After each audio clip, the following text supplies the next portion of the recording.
रुपेश वर्मा जी, दिल्ली से।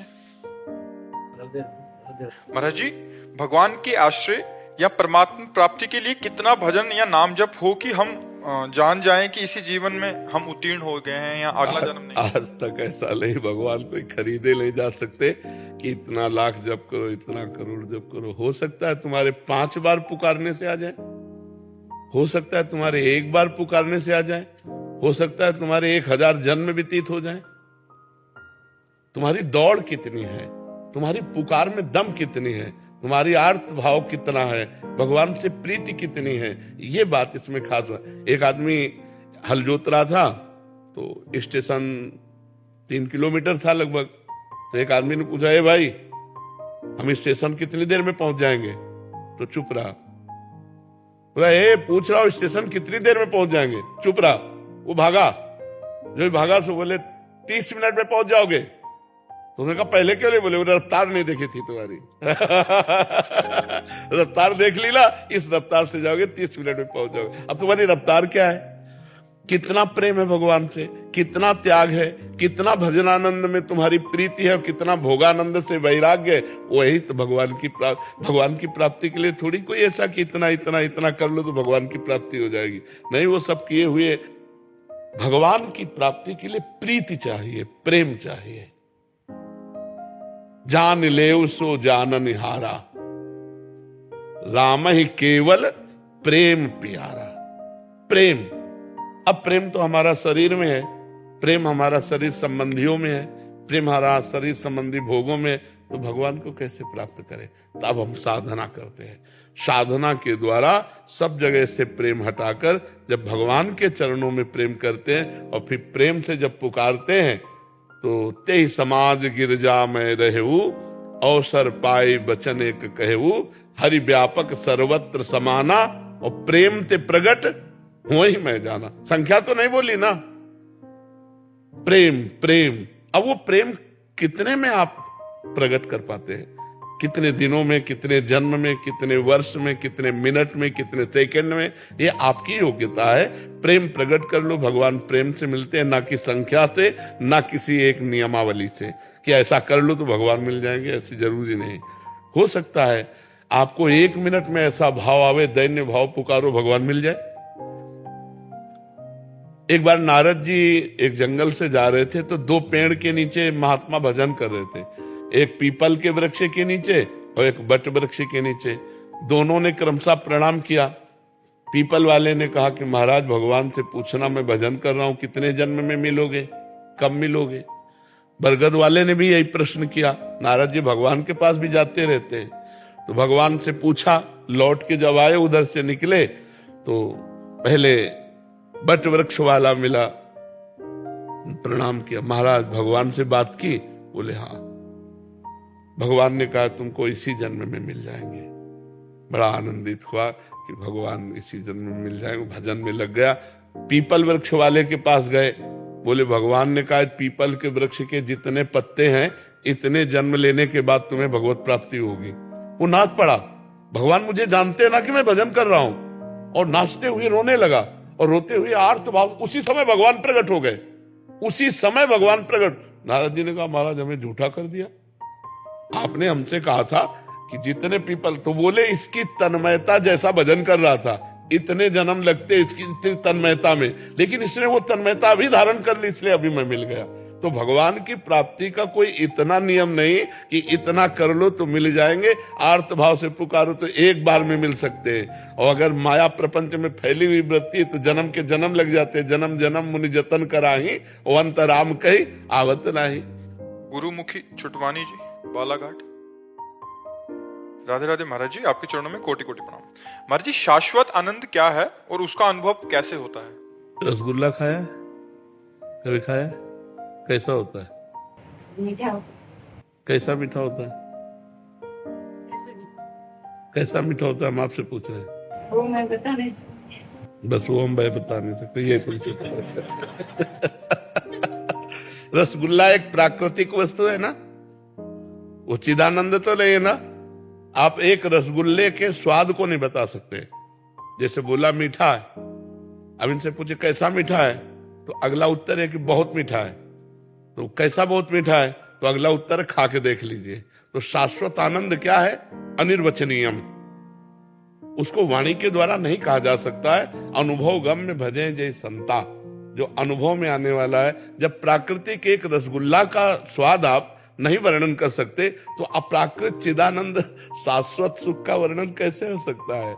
हाँ, उस सुख का रसास्वादन कराने के लिए, जैसे नाम भगवान का जप करो, नाम कीर्तन करो, भगवत लीला कथा गान करो, संत समागम करो और दूसरों को परोपकार करो, तो उसकी तरफ चलने की योग्यता आ जाएगी। लेकिन वो है कैसा? वो तो अनुभव गम्य, वो वाणी के द्वारा अनिर्वचनीय, माने वाणी के द्वारा उसका वर्णन नहीं किया जा सकता। और जितना भी किया जाता है वो सब अधूरा होता है। पूर्ण तो अनुभव में आता है। जैसे पाने में जो मीठा लगा, उसको हम कैसे बताएं कि कैसा मीठा लगा?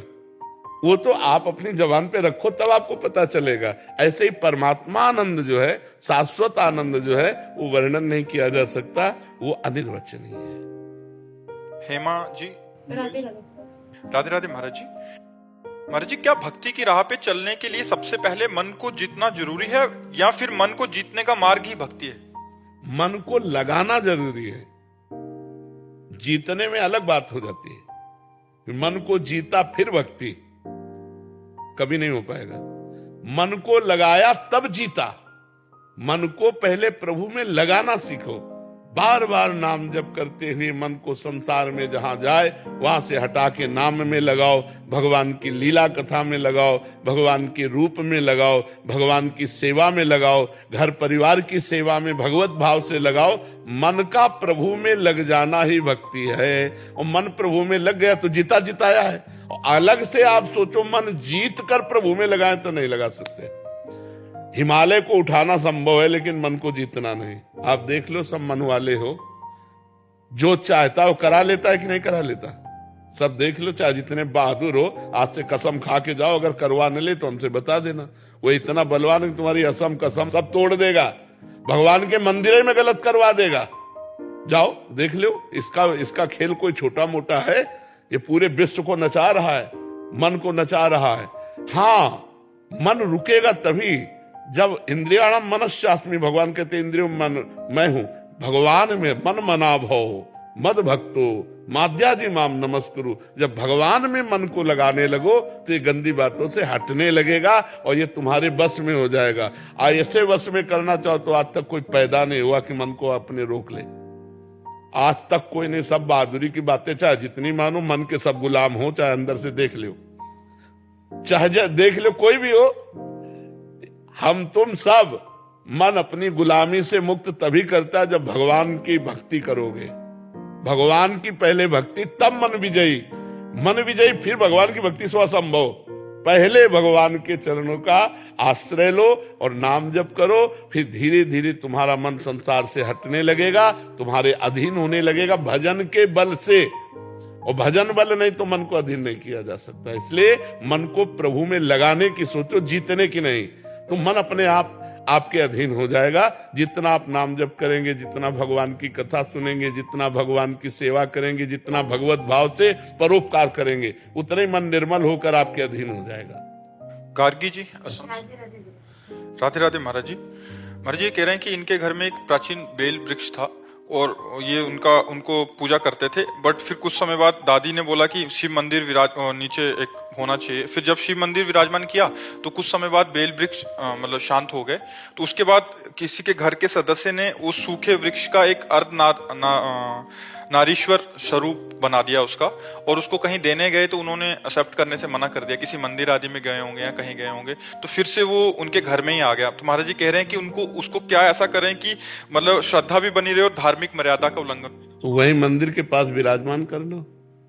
मंदिर में अगर अंदर जगह ना हो तो बाहर एक चौकी सी बना करके वहीं विराजमान कर दो। बहुत सुंदर बात है, बिल्व वृक्ष का अर्धनारीश्वर रूप देना बहुत सुंदर। आप विराजमान कर लो, मंगलमय है, कोई हानि नहीं है। और वृक्ष का सूख जाना ये तो आयु के अंतर्गत होता है, चाहे मनुष्य हो चाहे वृक्ष। जितनी आयु है उतना ही जीवित रहेगा, उतना ही हरा रहेगा, अन्यथा वो अपने आप सूख जाएगा। प्रकाश जी, राजस्थान श्री हरिवंश महाराज जी। जैसे कि सुना है कि प्रारब्ध के अनुरूप जीवन में सब कुछ मिलता है। मेरा प्रश्न ये है कि सदगुरुदेव और भक्ति की प्राप्ति में भी प्रारब्ध का कोई योगदान है क्या महाराज जी? भगवान की कृपा, इसमें भगवान की कृपा का योगदान है। नाम रूप लीला धाम ये प्रारब्ध से नहीं मिलते, ये भगवान की कृपा से मिलते। जैसे धाम प्रथम यथामति प्रणवों श्री वृंदावन अति रम्य, श्री राधिका कृपा बिनु सबके मनन अगम्य। मन से भी आप नहीं सोच सकते वृंदावन के आने की तो बात जाने दो।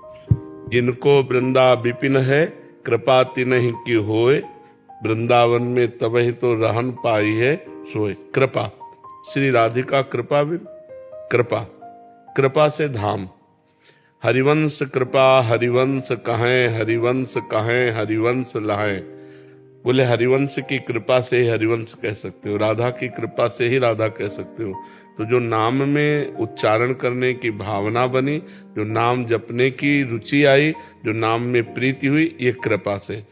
और मनुष्य शरीर प्राप्त करके साधु संग मिलना, गुरुदेव की प्राप्ति होना। देखो विभीषण जी कह रहे हैं, अब मैं भा भरोस हनुमंता, बिनु हरि कृपा मिले नहीं संता। जब तक भगवान कृपा नहीं करते तब तक गुरुदेव भगवान नहीं मिलते, और जब तक गुरुदेव भगवान कृपा नहीं करते तब तक भगवान का साक्षात्कार नहीं होता। तो हमें लगता है नाम रूप लीला धाम ये जो भागवतिक है ये हमें कृपा से प्राप्त होते हैं। इसमें हमारा पुण्य बल या पूर्व प्रारब्ध बल काम नहीं करता। पूर्व का प्रारब्ध शुभ और अशुभ कर्मों से ही होता है, तो अशुभ कर्म का फल दुख होता है और शुभ कर्म का फल सुख होता है। लेकिन परमानंद, भगवदानंद, नित्यानंद ये प्रारब्ध से नहीं मिलता, ये कृपा से प्राप्त होता है। उसे चाहे गुरु कृपा कहें चाहे हरि कृपा कहें। महाराज जी ये जो गुरु कृपा है ये शुभ अशुभ से भी ऊपर है, मतलब गुरु कृपा शुभ अशुभ से भी ऊपर है क्या? हाँ, ये शुभ अशुभ तो बंधन कारक है। शुभ ऐसे बंधन कारक है जैसे सोने की जंजीर में बांध दिया गया हो, और अशुभ ऐसे बंधन कारक है जैसे लोहे की जंजीर में बांध दिया हो, लेकिन बंधे तो दोनों है ना। जब शुभ अशुभ दुर्ग विध्वंसी बल तब जयति जयति जग उच्चरे। जब शुभ और अशुभ दोनों का नाश कर देता है तब वो जीवन मुक्त होता है, तब वो भगवत प्राप्त होता है। जब तक शुभ अशुभ बना रहता है तब तक उसे दुख और सुख भोगना पड़ता है। अवश्यमेव भोक्तव्यम कृतम कर्म शुभा अशुभम, शुभ और अशुभ का भोग भोगना ही पड़ता है। और ये भोग के ऊपर का विषय है, ये त्रिगुणातीत विषय, नित्यानंद, भगवदानंद, विज्ञानानंद, परमानंद, अखंडानंद, प्रेमानंद, ये त्रिगुणातीत है, मायातीत है ये। और ये मायाकृत है शुभ और अशुभ, ये मायाकृत है, ये मायातीत नहीं शुभ। ये शुभ भी अशुभ भी ये दोनों मायाकृत है। सतोगुण से शुभ होता है और रजोगुण तमोगुण से अशुभ होता है। तीनों गुण के अंतर, और जो भगवान का आनंद है, जो संत समागम का आनंद है, ये गुणातीत है। मीना जी नोएडा से। राधे राधे महाराज जी। महाराज जी, हम गृहस्थ में रहते हुए मन के भाव परिस्थितिवश निरंतर बदलते रहते हैं। ऐसे में परमात्मा की अनुभूति के लिए मन का अद्वैत में स्थित होना महाराज जी जरूरी है? देखो, जब तक भजन नहीं करोगे तब तक द्वैत अद्वैत की चर्चा केवल कर लो, उससे कोई लाभ नहीं मिलने वाला। जब तक मकान की नींव नहीं सही बनती ना, तब तक वो मकान कमजोर रहता है। नींव है भजन। वारी मथे घत होए बरु, शिकता ते बरु तेल, बिनु हरि भजन न भवतरी या सिद्धांत पेल। संसार क्या है, मैं कौन हूं, ब्रह्म क्या है, ये सब छोड़ो। राधा राधा राधा राधा राधा, समझ में आ जाएगा। संसार क्या है, मैं कौन हूं, परमात्मा क्या है, सब समझ में आ जाए। भजन नहीं करोगे तो केवल बातें रहेंगी, उन बातों से तो इस माया पर विजय प्राप्त की नहीं जा सकती। बातन प्रीति न होए सखीरी, प्रीति तो भजन करने से होगी, ज्ञान तो भजन करने से होगा। तो हमें लगता है अपने आचरण पवित्र किए जाए और खूब नाम जप किया जाए और सत्संग सुना जाए, इसी से सब हो जाएगा। किसका है?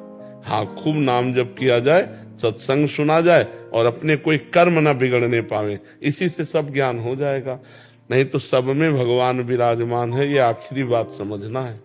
यहाँ भी और यहाँ भी, अंतर में भी और बाहर में भी एक ही परमात्मा है। जब इसकी अनुभूति हो जाती तो वो शांत पुरुष हो जाता है। भक्ति में 5 भाव हैं।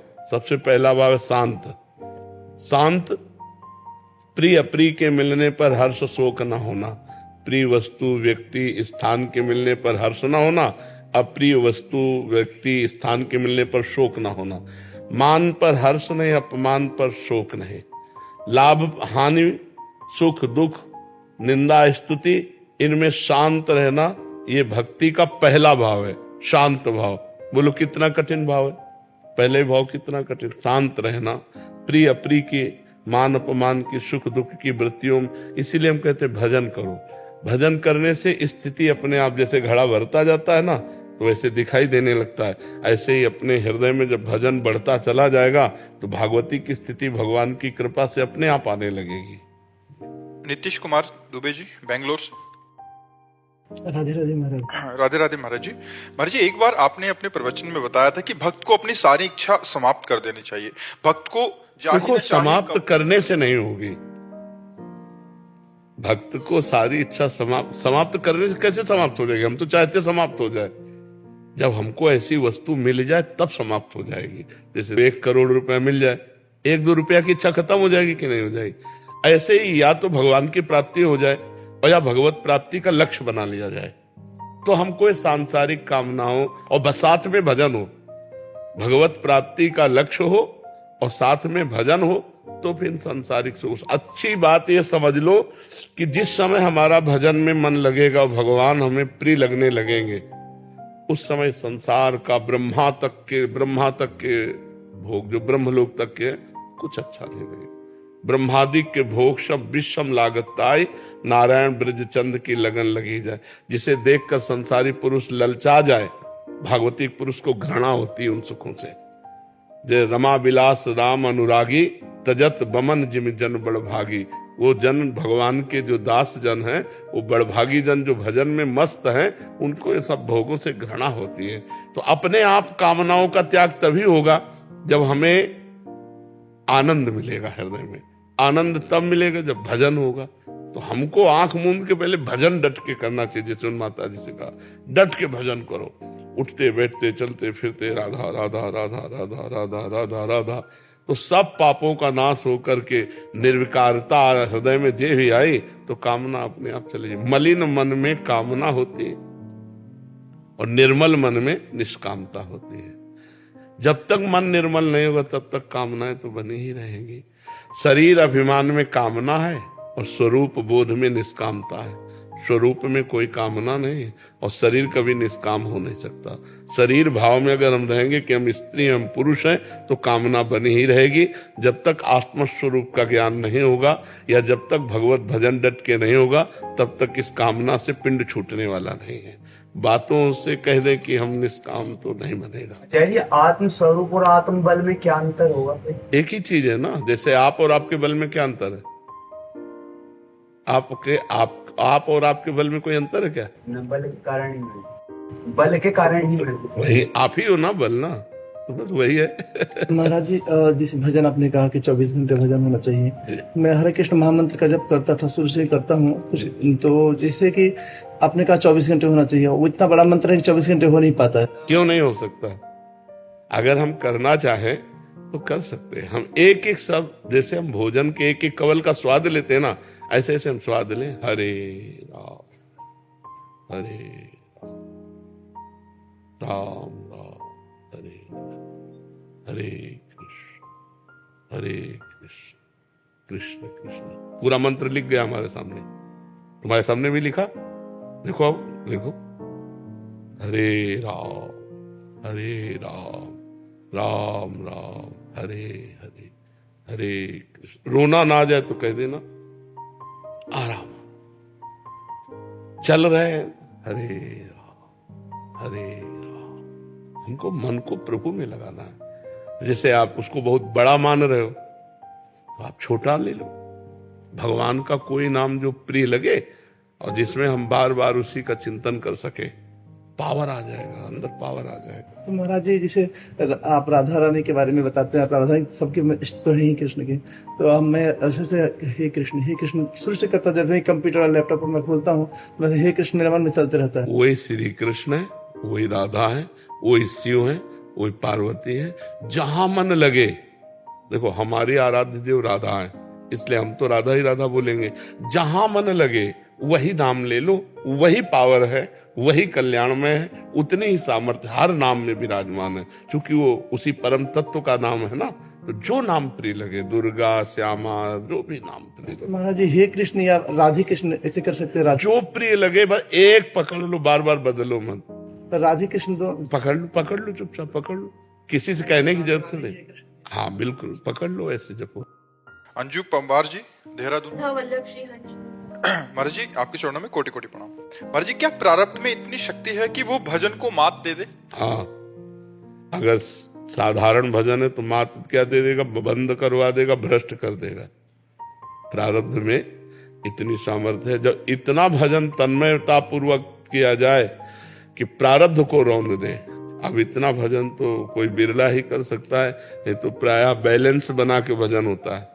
2, 4, 10, 11 माला भजन किए और भोगों में रत हैं, मनोरंजन भी कर रहे हैं, तो ये फिर प्रारब्ध रौंद देगा। प्रारब्ध बड़े बड़े भजनानंदी को गिरा देता है, बड़े बड़े भजनानंदियों को। पर तुम चाहे जैसे गिराओ, जब प्राण जैसे दिल धड़क रहा है तो धड़केगा ही, ऐसे इन दिल से नाम चल रहा है तो चलेगा ही। चाहे स्वस्थ है तो चलेगा, अस्वस्थ है तो चलेगा। मतलब स्वस्थ होकर भजन करने में जो आनंद है, अब यहाँ पीड़ा वहां पीड़ा, ये परेशानी, ये नहीं खा सकते, ये नहीं पी सकते, 5 घंटे डायलिसिस में पड़े रहो, कितनी परेशानी। तो प्रारब्ध ने गिराने की पूरी चेष्टा की, गिरा दिया, लेकिन भजन नहीं रोक पाया, क्योंकि बचपन से भगवान के शरण में रहे और वो अभ्यास रहा 20 वर्ष का, तो अभ्यास अपना काम कर रहा है। तो प्रारब्ध जोरदार होता है ऐसा थोड़ी होता, बड़े बड़े सिद्धों को होता है। सिद्ध महापुरुष जो हो गए, भगवत प्राप्त हो गए, उनके शरीरों में भी देखा गया कि किसी के कैंसर है, किसी के ऐसे कष्ट है, बड़े बड़े कष्ट देखे गए। देवा जी गुवाहाटी से। राधे राधे। जी राधे राधे महाराज जी। महाराज जी जीवन में कई बार अपने जो हमने पहले जो डिसीजन ले लिए हैं उस पे बहुत पछतावा होता है कि हम वैसे नहीं करते तो ठीक था। महाराज जी अभी देखो, उसको डिसीजन लेने का सही स्वरूप है या तो शास्त्र सम्मत डिसीजन हो, कोई भी हो, शास्त्र के अनुसार हो, और या फिर गुरुजनों से अनुमति लेके। मनमानी डिसीजन कोई डिसीजन नहीं है। मन तो हमारा गंदी से गंदी बात के लिए सही का निशान लगा देता है, नहीं लगा देता। देखो अपने लोगों के जीवन में कितनी गंदी बातें हो गई। ज्ञान चाहे जितना बघारो, लेकिन ज्ञान का प्रयोग नहीं कर सकते हो आप। किसको ज्ञान नहीं कि पराई माता बहनों की तरफ गंदी दृष्टि से देखना पाप है? किसको ज्ञान नहीं कि दूसरे का 1 भी रुपया लेना विष है? किसको ज्ञान नहीं कि परोपकार करना सबसे बड़ा धर्म? क्या ऐसा हो पा रहा है? क्यों नहीं हो पा रहा? क्योंकि जीवन में भजन नहीं है। भजन करो और शास्त्र सम्मत डिसीजन लो, और हमसे जो कुछ गलती हो गई है, कोई भी गलती हो गई, उसका नियम लो कि अब लो नशानी अब ना नशे हो। आज तक की अब नहीं करूंगा, चाहे प्राण चले जाए, तुम हमें मार सकते हो लेकिन हम गलत नहीं कर सकते।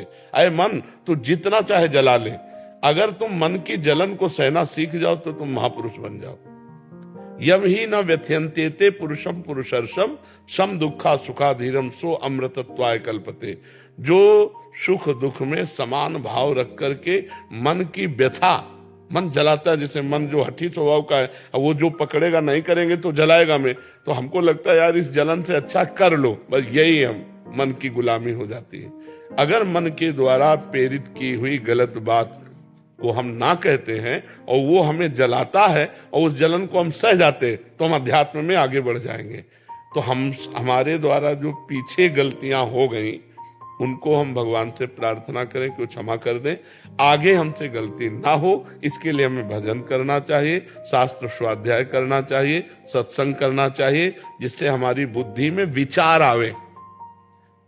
बिना विचारे जे करें ते पाछे पछताएं, काम बिगाड़ो अपनो जग में हो हंसाए। बुद्धि में विवेक और विवेक से विचार के द्वारा लिया हुआ डिसीजन कभी आपको पश्चाताप नहीं करने देगा। वो तभी होता है जब विवेक विचार का प्रयोग न करके मनमानी आचरण सीधे कर दिया जाता है। मन ने कहा, अब ऐसे नहीं मानेंगे, पहले बुद्धि के द्वारा विवेक के द्वारा हम विचार करेंगे और शास्त्र सम्मत गुरुजन सम्मत है तब हम स्वीकृति देंगे, फिर वो क्रिया करेंगे, तो उसमें कभी हमें पछतावा नहीं होगा। और अगर बिना विचारे जे करते पाछे पछताए, काम बिगाड़ो आपनो जग में हो हंसाए, तो क्या मतलब कहने का आपका? महाराज जी वही कि अभी अभी कैसे परिस्थिति को हैंडल तस्मात् शास्त्रम प्रमाणन्ते कार्य अकार्यो व्यवस्थितो। कार्य और अकार्य की व्यवस्था शास्त्र में की गई। यदि शास्त्र तक पहुंचना ही है तो संत जनों के वचन सुनो, अपने आप आपको पता चलेगा। यदि इतना भी सौभाग्य नहीं तो नाम जप करो, तो आपके हृदय में ही उत्तर मिल जाएगा, ये सही है ये गलत है। क्या उत्तर नहीं आता आप लोगों के हृदय में कि ये गलत है, नहीं करना चाहिए? आता है ना, बस वही मान लो। वो गुरु ही तो बैठा है सबके हृदय में, भगवान ही तो बैठा हुआ है। रिदु चौहान जी। राधे राधे। राधे राधे महाराज जी, आपके चरणों में कोटि कोटि प्रणाम। महाराज जी चरित्र क्या होता है, चरित्र का निर्माण कैसे होता है, अच्छे चरित्र की क्या पहचान है, जीवन में चरित्र का क्या महत्व? चरित्र का प्रारंभ ब्रह्मचर्य से होता है। पहले बच्चा, अब जैसे तुम छोटे बच्चे हो, गंदे बच्चों का संग न करो, गंदी बातें मोबाइल में मत देखो, हस्तमैथुन आदि क्रियाओं को कभी मत करो। जो गंदे बच्चे गंदी बात सिखाते हैं उनसे दूर रहो। तो यहाँ से चरित्र निर्माण होगा।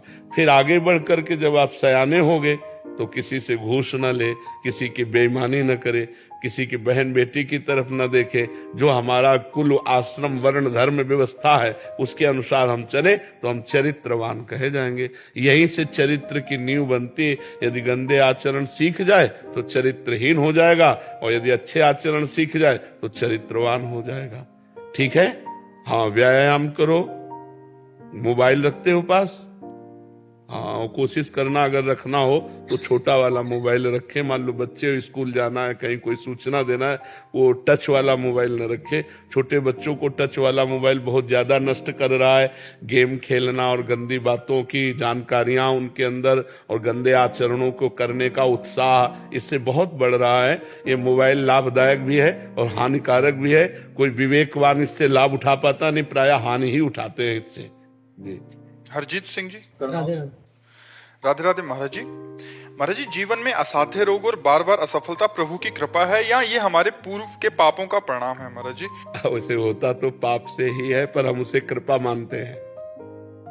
और जी इसकी वजह से ही जुड़ा हूँ नाम पढ़ने से। हाँ, तो इसीलिए हम कहते होता तो पूर्व पाप के फल से है, लेकिन हम इसे कृपा मानते हैं। ये असाध्य रोग, किडनी फेल होना, ये भगवान की हमारे ऊपर विशेष कृपा हुई। और इसी कृपा का चमत्कार जान लो, जब हमने देखा कि अब हम साधना लायक नहीं रह गए, तो जो अंदर से हमारी भगवान से जुड़ाव हुआ, उसी का ये चमत्कार आप देख रहे हो।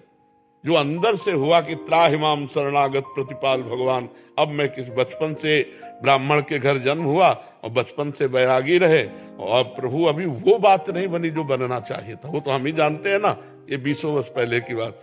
तब जो रोना आया और जो भगवान की शरणागति हुई, उसी शरणागति में चमक उठा ये सारा खेल।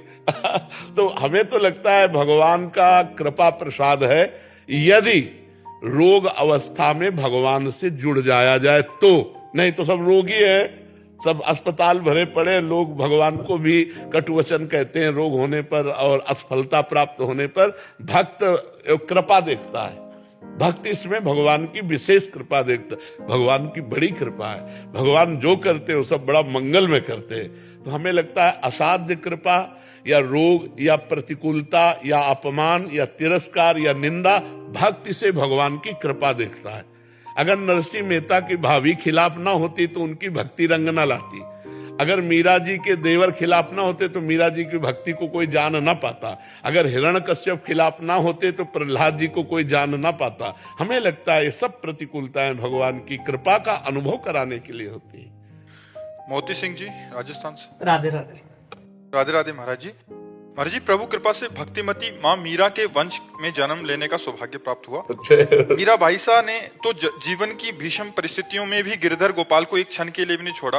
पर महाराज जी हमारा मन एकनिष्ठ होकर प्रभु में क्यों नहीं लग पा रहा? लगाने की चेष्टा कीजिए। देखो, मन का स्वाभाविक प्रवाह, जैसे जल को छोड़ो कहीं भी तो नीचे की तरफ ही जाएगा। पानी को कहीं भी छोड़ो, उसका स्वभाव है नीचे की तरफ जाना। ऐसे मन को छोड़ दो आप, उनको अंकुश में न रखो तो मना खष्टानि इंद्रियाणी प्रकृति स्थान कर सती, माया की तरफ जाएगा, प्रकृति की तरफ जाएगा। अब जल को ऊपर चढ़ाना है तो यंत्र की जरूरत पड़ेगी, मशीन की, यंत्र की जरूरत पड़ेगी। ऐसे ही मन को अगर भगवान में लगाना तो मंत्र की जरूरत पड़ेगी। अगर हर समय कृष्ण कृष्ण कृष्ण कृष्ण कृष्ण कृष्ण राधा राधा राधा राधा, या जो गुरु जी ने दिया है, आप निरंतर जपने का प्रयास करें, मन न लग जाए तो बताना। आप सोचो। महाराज जी, एक निष्ठा में जैसे मेरे राजस्थान में कहा जाता है, जिसकी खाई बाजरी उसकी बजाय हाजरी। मैं यहाँ वृंदावन में आया तो मैंने कहा वैसे भगवान राम को नाम लेता हूँ, लेकिन यहाँ आया तो मुझे लगा कि राधा के यहाँ है तो 24 घंटे यहाँ रहते हैं, तो राम को छोड़ करके राधा को जपा, तो क्या ये सही है? वही तो राधा है, वही राम है, कोई दूसरे थोड़ी है। तत्व एक है, हमारी पहले बात समझ लो। तत्व एक है, रूप उसके अनेक हैं, व्यवहार उसका अनेक है। हरि अनंत, हरि कथा अनंता, लेकिन तत्व एक है। अगर हम राधा राधा कह रहे हैं तो हम राम राम कह रहे हैं, अगर राम राम कह रहे हो तो राधा राधा कह रहे हो। जहां प्रेम उत्पन्न हो जाए, जहां भाव बन जाए, जहां रुचि हो जाए, तो हम उसी को निरंतर जपे तो हमारी आसक्ति प्रबल हो जाएगी। अब मीरा जी की तरह आओ अपने स्वरूप में। मेरे तो गिरधर गोपाल दूसरों न कोई, जाके सिर मोर मुकुट मेरो पति सोई। पर ये बात परिपक्व कहां से होती? संतन ढिग बैठी बैठी, संतन ढिग बैठी बैठी लोक लाज खोई। अब तो बेल फैल गई जाने सब कोई, मेरे तो गिरधर गोपाल दूसरों न कोई। ये कोई बहादुर बोल सकता है? मेरे तो गिरधर गोपाल ये सब बोल लेंगे, लेकिन ये बोलना होश में, दूसरों न कोई, तो आप फेल हो जाओगे। है कोई दूसरा, रुपया है, पैसा है, परिवार है, कुछ कोई है, और मीरा जी के कोई नहीं था। दूसरों न कोई, केवल गिरधर थे, दूसरों न कोई। महाराज, दूसरों की अगर श्री जी कहीं और ले जाना चाहती हैं, प्रेम और गाढ़ प्रीति आपकी तरफ है और श्री जी कहीं और ले जाना चाहती हैं, तो फिर क्या किया जाए? नहीं, श्री जी तो ले जाना ही नहीं चाहती। श्री जी में कोई चाह है क्या? चाह तो जीव में होती, इसमें कोई चाह होती है क्या? आप बताइए। अरे अच्छे साधकों में कोई चाह नहीं रह जाती है, फिर ईश्वर में चाह है क्या? स्वाप्निक या ऐसी अनुभूतियां जो होती हैं, उसको माना जाए कि गाढ़ प्रीति, प्रकट में आप गाढ़ प्रीति आपके साथ है और जीवन भी आपसे सुधरा है और साधना भी आपसे चल रही है, लेकिन स्वाप्निक या कुछ अनुभूतियां ऐसी होती है कि उस तरफ चल। स्वप्न का तो न जाने क्या क्या स्वरूप होता है। कभी स्वप्न अच्छा आता है, कभी बुरा आता है, कभी व्यर्थ आता है, कभी कल्पनात्मक होता है। हम बात प्रगट की कर रहे हैं। ईश्वर में कोई चाह नहीं होती, इच्छाएं जीव की होती हैं। तो अपने को ये देखते रहना है कि एक ही लक्ष्य पर हमारा दृढ़ता का भाव रहे। ऐसे बिना पेंदी के लोटा की तरह हम फिसलते न रहे कि आज यहाँ प्रभावित हुए तो राधा राधा, वहां प्रभावित हुए तो शिवो हम, वहां प्रभावित हुए तो राम शरणम, वहां कृष्ण शरण। ऐसा नहीं होना। जहाँ गाढ़ प्रीति है, जहाँ से सब कुछ सुधर रहा है, वहीं चला जाए, स्वाप्निक और अनुभूतियों को ना माना जाए। नहीं नहीं, ना माना जाए। वो कोई हाँ, हम तो जागृत को भी स्वाप्निक समझते हैं, स्वप्न को तो स्वप्न क्या है। उमा कहो मैं अनुभव अपना, सत हरि बजल जगत सब सपला। ये तो प्रगट में भी स्वाप्निक ही है। स्वप्न का कोई महत्व है? मन की विलासिता है उसमें। कभी सात्विक प्रवृत्ति में आ गया, अच्छे स्वप्न दे दिए, कभी राजसिक भोग प्रवृत्तियां आ गई, कभी तामसिक प्रवृत्तियां आ गई, कभी व्यर्थ का जिसका कोई जोड़ तोड़ नहीं है। स्वप्न तो सब लोग देखते हैं ना, जिसका कोई जोड़ तोड़ नहीं है, सब व्यर्थ है। प्रशांत जी मथुरा से। राधे राधे। राधे राधे महाराज जी, आपके चरणों में कोटि कोटि प्रणाम। महाराज जी, भारत में अनेक साधु संत महात्मा जो आजीवन सच्ची भक्ति जप तप करते हैं, एक उच्च कोटि का जीवन जीते हैं।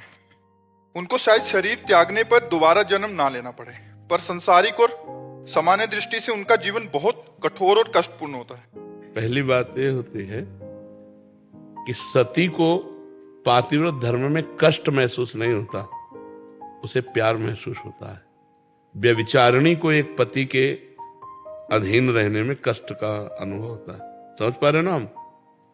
जो साधु महात्मा भगवान के मार्ग में सच्चाई से चलते हैं, उनको कष्ट का अनुभव नहीं होता, उनको परमानंद का अनुभव होता है। अगर कष्ट का अनुभव हो तो चला ही नहीं जा सकता, क्योंकि हम चले हैं। ये नहीं होता कि भाई आप अनुमान करके कह रहे हो, हम उसे जिए हैं। वो साधु महात्मा का जीवन गुरु भगवान की कृपा से जिए हैं। 13 वर्ष की अवस्था से लेके अभी तक जो भी आयु है उसे जिए हैं। तो कष्ट का अनुभव थोड़ी होता है। 5-5 दिन 6-6 दिन भोजन नहीं मिला तो एक आनंद का अनुभव होता है, एक अद्भुत आनंद। उसी आनंद की उमगन में हर कष्ट सह जाए। माता पिता से बिछोह, स्त्री भोग का त्याग, रसेंद्री जनेंद्री के भोगों की तरफ से पूर्ण उदासीन, गर्मी सर्दी बरसात मान अपमान निंदा स्तुति सबको सहते हुए, क्योंकि एक परमानंद का अनुभव होता है तो उसमें कष्ट नहीं होता। कष्ट देखने वाले को लगता है, उसमें नहीं। जैसे वीर पुरुष को युद्ध क्षेत्र में कष्ट का अनुभव नहीं होता, उसके अंदर एक उन्माद होता है विजय सी प्राप्त करने का, और जब उसके अंगों में घाव होता है तो उसके अंदर और उन्माद प्रबल होता है। लेकिन कायर पुरुष को ये देखकर लगता है बहुत कष्ट है इसे, समझ पा रहे ना। तो परमात्मा का मार्ग आनंदमय है, ना कि कष्टमय। संसार का मार्ग कष्टमय है, परमात्मा का जो मार्ग है वो आनंदमय है। स्वयं परमात्मा श्री कृष्ण इस संसार को दुखालयम अशाश्वतम कहे। पहली तो ये बात हुई। अब दूसरी बात ये हुई कि जो साधारण जीव है उसको उतना तप करने की जरूरत नहीं पड़ेगी जितना महापुरुषों ने किया है।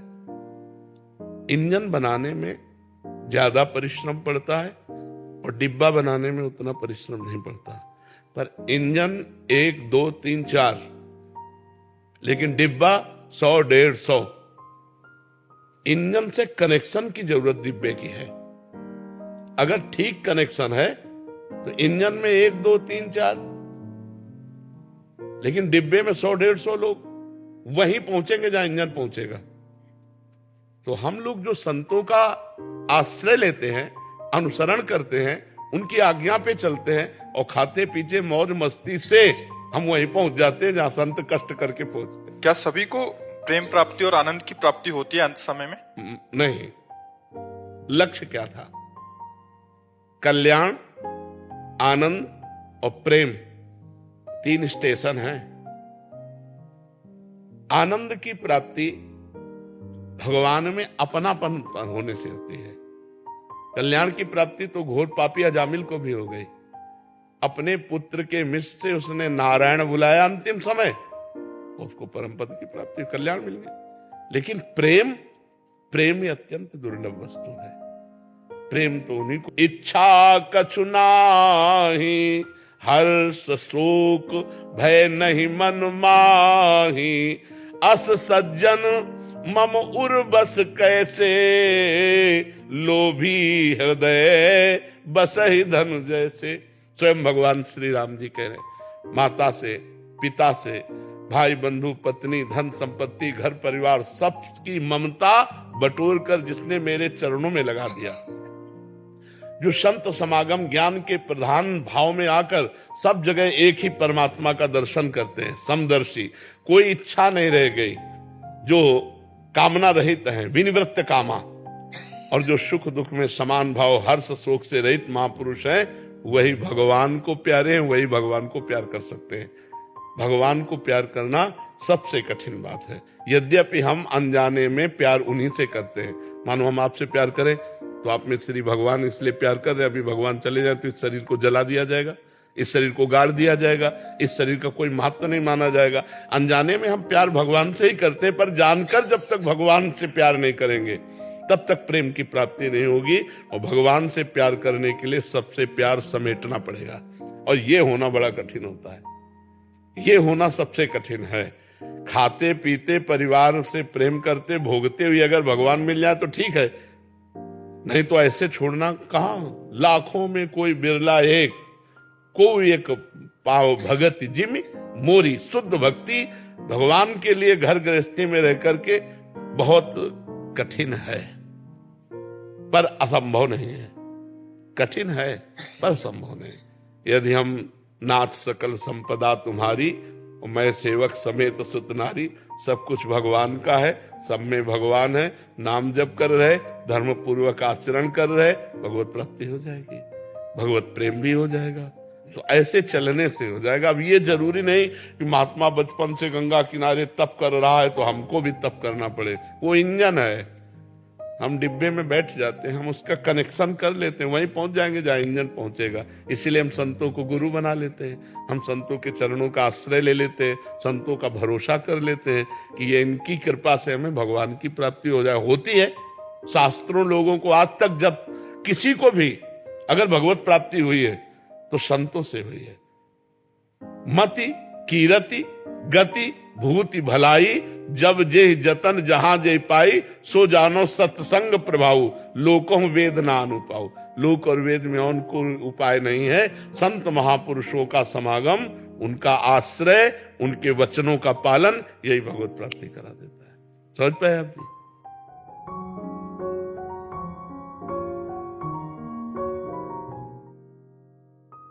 अति उदार करुणा वरुणालय है, अति उदार विवि सुंदर सुरत सूर सुकुमार, राई के संभजन को मानत मेरु समान, अवगुण करे समुद्र सम गणत ना पुनो। कहा श्री जी को लेकर अपनी वासनाओं की पूर्ति श्री जी नहीं बोल रही, उसकी वासना बोल रही, तेरी हानि हो जाएगी, ये उसकी वासना बोल रही, क्योंकि वो देखा जजमान अच्छा है। ऐसे किसी के श्रद्धालु भक्त की हृदय की भावनाओं को ठेस पहुंचाया जाए तो हम ऐसी भावनाओं का आदर नहीं करते। ये सब धंधेबाजी है।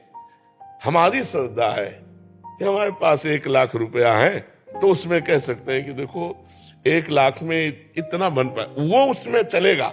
लेकिन आप हमें श्री जी प्रेरित कर रहे हैं, आप मनवाओ, नहीं मनवाओगे तुम्हारे परिवार की हानि हो जाएगी। ये उसकी वासना बोल रही, बोलने वाले की, श्री जी नहीं बोल रहे। अरे श्री जी तो घोर पापियों पर भी कृपा करती है, घोर दुराचारियों पर भी कृपा करती है, और अपने श्रद्धालुओं का श्री जी घर बर्बाद कर देंगे। हमारी श्री जी तो अति उदार भी सुंदर, करुणा कर उदार राखत कछु नसार, दसन बसन लागत जब देन। ये सब स्वार्थी लोग बात करते हैं, दूसरों की श्रद्धा को डगमगा देते हैं। बहुत गलत चल रहा है। अब उसके पास बेचारे हम कह रहे होते हुए भी श्रद्धा होनी चाहिए। उन्होंने कुछ देना चाहा तो कह रहे इतने से नहीं होगा, और चाहिए। ऐसे लोगों को 25 पैसे नहीं देने चाहिए। श्री जी उतने राई के संभजन को मानत मेरु समान, राई कितना छोटा दाना होता है, छोटी सी सेवा को पहाड़ की तरह मानते हैं। ऐसे हमारे भगवान, ऐसे श्री जी है। आज जगह जगह पर यही वासनाओं के खेल हो रहे हैं, तो जिनकी श्रद्धा भक्ति बनती है वो भी चौपट हो जाती है कि यार सब जगह पैसे का खेल है, रुपए की ठोकर में अच्छे अच्छे को झुका दे। अगर रुपए की ठोकर में झुका दे तो ना साधुता है ना वो भक्ति है। जब तुमको यहाँ से निकलने के बाद पता लगे यार मेरा रुपया किसी काम नहीं आया, तब समझ में आए कि हे नाथ मैं आपकी शरण में हूं। ये अर्थ का सारा खेल अनर्थ पैदा करने वाला है। ऐसे जो लोग कहते हैं हम इनको बिल्कुल नहीं मानते, ना वो भक्त है ना कुछ, वो धंधेबाज है। क्योंकि लोगों की श्रद्धाओं के साथ दोहन क्रिया क्यों करो? हमारी वाणी में कहीं नहीं लिखा, हमारे शास्त्रों में कहीं नहीं लिखा कि आप इतना कीजिए तो भगवान प्रसन्न होंगे। नहीं, इतना जरूर लिखा है कि आप चाहे जितने दुराचारी पापी हो उनके सामने ऐसे कह दिया मैं आप कहूं तो प्रसन्न हो गए। पत्रम पुष्पम फलम तोयम ये में भक्ता, एक चुल्लू जल दे दिया, एक तुलसी दल दे दिया, एक फूल दे दिया, एक फल दे दिया, उतने में प्रसन्न हो। सबरी के बेर में प्रसन्न हो गए, सुदामा के तंदुल में प्रसन्न हो गए, विदुरानी के केले के छिलके में प्रसन्न हो गए। भगवान भाव से प्रसन्न होते। नहीं तो दुशासन के महल में जब दुर्योधन ने व्यवस्था की थी तो वहां से हट के विदुरानी के छिलके खाने न जाते। ये सब अपनी वासनाओं का खेल है, भगवान का खेल नहीं। हम अपनी तरफ से प्रार्थना करते पीछे वाले बैच के अनुसार जो आपने हमें बताया। कहीं भी किसी भी स्थान में या तुम्हारे घर आया हुआ कोई संत यदि तुमसे कहता है इतने 1000 रुपया दो तभी तुम्हारा मंगल होगा, नहीं तुम्हारे घर का कल्याण हो जाएगा, ऐसे से बचिए। कभी कोई सच्चा भगवान का संत तुमसे रुपया मांगकर तुम्हारा मंगल नहीं चाहेगा, बिल्कुल डरना मत। ये सब पाखंड का बोलबाला चल रहा है। हमारी श्रद्धा अगर है तो हमारे टुकड़े पे भगवान रीझ जाएंगे, एक टुकड़े पे। भगवान ने कहा है पत्रम पुष्पम फलम तोयम ये में भक्ता, एक चुल्लू जल पे भगवान रीझ जाएंगे। एक रोटी का टुकड़ा लेकर ना आंसू आते हुए जब कहोगे नाथ मुझ गरीब के पास, तो इतने से काम हो जाएगा। पापी को रुपया चाहिए यार, संसार को रुपया चाहिए यार, मतलब रुपये से सब बिकने वाले हैं। फिर वो स्थान कौन रह गया जहां कोई गरीब की सुन सके, जहां कोई भाव देख सके, आंसुओं की भाषा समझ सके, वो स्थान कहां रह गया? ये सब ड्रामेबाजी है। भगवान को नहीं चाहिए सोना चांदी रुपया पैसा। हाँ आपके पास है तो उसका सदुपयोग करो, वो बात अलग है। लेकिन कोई तुमसे ये दबाव डाले, बिल्कुल डरो मत, पाखंड का विरोध करो। भावना, भगवान भावना से प्रसिद्ध। मान लो वो आदमी 5 रुपया दे रहा है, काफी है, भगवान के लिए काफी है। अगर तुम 5000 मांग रहे हो तो तुम्हारी वासना भगवान को नहीं चाहिए। भगवान रुपया के लिए नहीं खड़े हैं, वो करुणा करने के लिए खड़े हैं। रात दिन खड़े तुम्हें दर्शन देकर सुख देने के लिए। अब अपने पास जो कुछ रूखा सूखा है भगवान के पास जाए तो उनके चरणों में भेंट चढ़ा दे। वो बात इन्होंने एक प्रश्न किया था किसी का कि वो गया तो उसने कहा हमारी सामर्थ्य नहीं, तो बोले तुम्हारा पतन हो जाएगा, तो हम श्री जी तुम्हें नहीं मिलेगी ऐसा। अब वो घबरा गया, 4 दिन से डिप्रेशन में है।